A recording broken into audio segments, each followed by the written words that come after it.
Hi friends. நாங்கள் early மார்னிங்காக ஒரு unplanned Tirupati trip தான் பிளான் பண்ணியிருந்தோம். பாப்பாவுக்கு இன்னும் 1 இயர் கம்ப்ளீட் ஆகாதனால சரி ஓகே சீக்கிரமாக தரிசனம் பார்த்துடலாம் அப்படின்னு ஃபாஸ்ட்டாக எல்லோரும் கிளம்பிட்டு இருந்தோம். மார்னிங்குங்கிறதுனால எல்லோரும் கொஞ்சம் வேகமாக எடுத்துகிட்டு போகிறதுக்கு ஒரு பொம்மை ரெடியாக வச்சுட்டு இருந்தா. அப்பா குளிச்சுட்டு கிளம்பிட்டாரு. அம்மா வந்து குழந்தைங்களுக்கு சுடு தண்ணிலாம் வேணும்னு வச்சு ரெடி பண்ணிட்டு நானும் பேரலாக குளிச்சுட்டு வந்துட்டேன். அம்மா குளிச்சுட்டு பாப்பாவை ரெடி பண்ணி விட்டுட்டு இருந்தாங்க. கோயிலுக்கு போகிறோம் அப்படிங்கிறதுனால நான் சாமிக்கு பூவெல்லாம் வச்சுட்டு ரெடி பண்ணி வச்சுட்டு இருந்தேன். பேரலாக பாப்பாவுக்கு எல்லாம் ட்ரெஸ் எல்லாம் பண்ணிவிட்டு என்னோடய பெரிய பொண்ணு ரெடியாக இருந்தா வெளியே கிளம்பலாம் அப்படின்னு அவங்க அப்பாவை கூப்பிட்டுட்டு இருந்தா. நெக்ஸ்ட் அந்த பொம்மையை எடுத்து வச்சுட்டு அவங்க அப்பாவை கூப்பிட்டுட்டு காருக்கு போகலாம் அப்படின்னு ரெடியாக இருந்துட்டு எல்லோரும் காரில் போய் உட்காந்துட்டாங்க. நான் மட்டும் மேலே கீயெல்லாம் போட்டு லாக் பண்ணிவிட்டு வாட்டர் பாட்டில்ஸில் தண்ணியெல்லாம் எடுத்துகிட்டு ஒரு 6 o'clock வீட்டிலேருந்து கிளம்பிட்டோம். நல்லா காரில் வந்து உட்காந்துட்டு சாமி கும்பிட்டு ட்ரிப்பை ஸ்டார்ட் பண்ணிட்டோம். போகிற வழியிலேயே காஃபி டீ எல்லாமே குடிச்சிட்டு ஜேர்னியை ஸ்டார்ட் பண்ணியாச்சு. இங்கேருந்து நமக்கு ரொம்ப பக்கம் அப்படிங்கிறனால ஃபாஸ்ட்டாக மார்னிங்கே கிளம்பிடலாம் அப்படின்னு ஃப்ரெஷ்ஷாக கிளம்பியாச்சு. பாப்பாவுக்கு 1 இயர் பிலோ இருக்கிறதுனால சீக்கிரமாக தரிசனம் பண்ணிடலாம் அப்படிங்கிறதுனால தான் இந்த அன்பிளான்டு ஜர்னியே நம்ம பிளான் பண்ணோம்.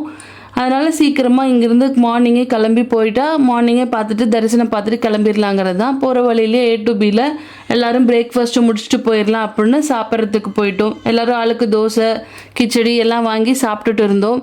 எல்லோரும் பாப்பா எல்லாருமே சாப்பிட்டாங்க. என் ஹஸ்பண்ட் ஊத்தாப்பம் வாங்கி அவரும் சாப்பிட்றதுக்கு ரெடியாக வச்சுருந்தார். அப்புறம் போகிற வழியில் சாமியெல்லாம் பார்த்து கும்பிட்டுட்டே தான் போயிட்டு இருந்தோம். நீங்களும் திருப்பதி வரீங்க அப்படின்னா கொஞ்சம் பிளான்டாக வாங்க. ஏன்னா நாங்கள் அன்பிளான்டாக போகிறனால அப்பா அம்மாவை அலோவ் பண்ணல. அவங்க நார்மல் தரிசனத்தில் வர மாதிரி ஆயிடுச்சு.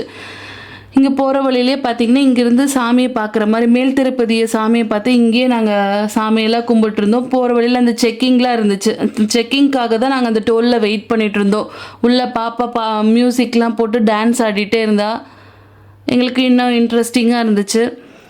சாமி கும்பிட்டுட்டு டான்ஸ் ஆடிட்டு ரொம்ப ஜாலியாக வந்துட்டு இருந்தா. நீங்களும் கொஞ்சம் திருப்பதி போகிறீங்கன்னா பிளான்டாக போங்க, அன்பிளான்டாக போகாதீங்க. ஏன்னா நாங்கள் அன்பிளான்டாக போனதுனால அப்பா அம்மா தனியாக போகிற மாதிரி ஆயிடுச்சு. செக்கிங்லாம் முடிச்சாச்சு. பிளாஸ்டிக் பாட்டிலில் தண்ணியெலாம் கொண்டு போகாதீங்க. முடிஞ்ச வரைக்கும் ஸ்டெயின்லெஸ் ஸ்டீல் அந்த மாதிரி எடுத்துகிட்டு போனீங்கன்னா ஈஸியாக இருக்கும். மலை ஏறும்போது நல்லா இருந்துச்சு. மார்னிங்கே கிளம்புனால வெயில் எதுவுமே இல்லை. குழந்தைங்களை கூட்டிகிட்டு போகிறதுக்கும் ஈஸியாக இருந்துச்சு. ஏர்லி மார்னிங் நாங்கள் கிளம்புனால கொஞ்சம் வெயில் இல்லாமல் நல்லா இருந்துச்சு. அதனால ரோட்டில் போகவே நல்லா ஜாலியாக இருந்துச்சு. போகிற வழியெல்லாம் பார்த்திங்கன்னா மங்கீஸ்லாம் பார்த்தோம். அது கொஞ்சம் டிஃப்ரெண்ட்டாக இருந்துச்சு. ஃபேஸ் மட்டும் பார்த்திங்கன்னா ரொம்ப பிளாக்காக இருக்கிற மாதிரி இருந்துச்சு. மலையெல்லாம் ரொம்ப எல்லோ கலரில் மழை வந்துட்டு இருந்தனால எல்லோ கலரில் பூவெலாம் இருந்துட்டு சூப்பராக இருந்துச்சு. நீங்கள் போகிற வழியில் இங்கே இருக்கிற வைல்ட் அனிமல்ஸ்க்கு எதுக்குமே ஃபுட்டெல்லாம் கொடுக்காதீங்க. ஜஸ்ட்டு போய் பாருங்கள். அதை எந்த டிஸ்டர்பன்ஸும் பண்ணாமல் இருந்தாவே ஓகே. இது கொஞ்சம் டிஃப்ரெண்ட்டான மங்கியாக இருந்துச்சு. நாங்கள் இதை பார்த்தோம். உள்ளேருந்து பாப்பா இதை பார்த்துட்டு ரொம்ப ஹாப்பியாக இருந்தா. மலை மேலே ஏறிட்டு இருந்தோம்.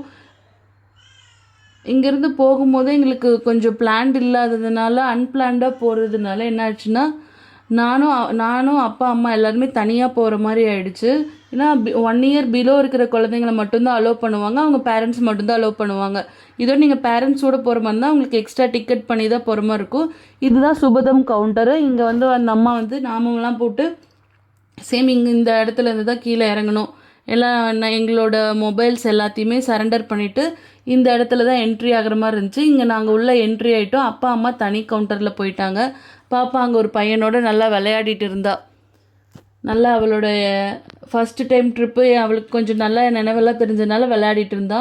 சாமியெல்லாம் நல்லா தரிசனம் பண்ணி நாங்கள் வெளியே வந்து நின்றுட்டு இருந்தோம். என் ஹஸ்பண்ட் போய் லட்டுலாம் வாங்கிட்டு வரேன் அப்படின்னு அவர் கிளம்பிட்டார். நான் பேரெல்லாம் இங்கே ஷாப்பிங்லாம் பண்ணிகிட்டு இருந்தேன். குழந்தைங்களுக்கு திங்ஸு, அப்புறம் இந்த ப்ராஸ் ஐட்டம்ஸு, சின்னதாக ஸ்டாச்சூஸ்லாம் இருந்துச்சு. அதெல்லாம் நான் வாங்கிட்டு இருந்தேன். பக்கத்தில் கொடுக்கறதுக்கு திங்ஸ் எல்லாமே நாங்கள் வாங்கிட்டு இருந்தோம். நீங்கள் அதே மாதிரி நீங்கள் வர மாதிரி இருந்துச்சுன்னா அட்வான்ஸ்டாக 3 months முன்னாடியே புக் பண்ணிவிட்டு வாங்க. புக் பண்ணாமல் வர மாதிரி இருந்துச்சுன்னா நார்மல் தரிசனத்தில் போகிற மாதிரி இருக்கும். எங்கள் அப்பா அம்மா புக் பண்ணாமல் போனதுனால நைட்டு 10 o'clock தான் சாமியை பார்த்தாங்க. நாங்கள் அது வரைக்கும் வெயிட் பண்ணுற மாதிரி இருந்துச்சு. உள்ளே அங்கே போய் லாக் பண்ணதுனால அங்கே மொபைல் இருந்ததுனால எங்களுக்கு ஈஸியாக எங்களை கம்யூனிகேட் பண்ணுற மாதிரி இருந்துச்சு. அதனால் நீங்கள் 3 months முன்னாடியே பிஃபோர் புக் பண்ணிவிட்டு போங்க. நார்மல் தரிசனத்தில் போனால் 1 day ஆகிற மாதிரி இருக்கும். நாங்கள் ஒரு 2 hours சாமியை பார்த்துட்டோம். ஒரு 1 hour லட்டு வாங்குறதுக்கு மட்டும் டைம் ஆகிடுச்சு. ஃபைனலாக லட்டு வாங்குற காசுல இந்த கொய்யாக்கா வாங்கிட்டு ட்ரிப்பை எண்ட் பண்ணிட்டோம்.